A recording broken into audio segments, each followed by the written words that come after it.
Ilang oras ang trabaho sa isang construction? Depende po. Pagka arawan ka lang po, 8 hours lang.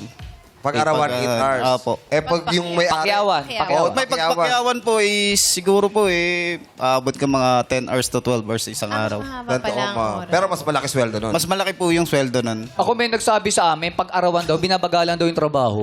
Depende ba po. yun? Depende daw. Depende po sa tao yun. Ay, kay Bong, sadali lang ah. Oh, Ay, gusto mo yung juice? okay ka lang dyan. Gusto mo ba ng masahe? Hindi, sige. Gusto mo ng Kaya ko masahe? magmasahe. Blue water days. Upo ka lang. Relax ka lang, syempre.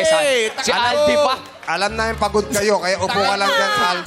Sabi niya sa atin, oh. Right mo yun, Kuya Okay lang yan, Aldi. ah. Kung pagod ka, edi uupo. Di ba?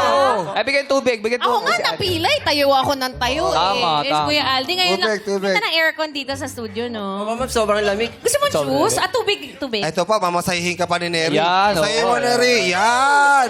Anong gusto mo pressure? Hard? Very hard? Yan. Okay lang ba? Teka lang, Neri, umiinom, sabi no.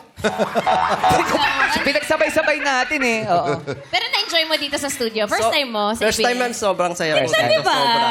Masaya dito, Andy. Sobra, idol. Uy, ba't yun yung madlang people? Ay, Sabi mo, what's up, madlang people? Tayo ka dito na yan.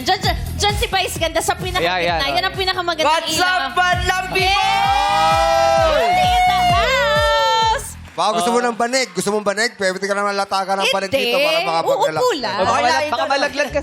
Oh, good luck sa'yo, Salty, ha? Ay, Aldi. Aldi.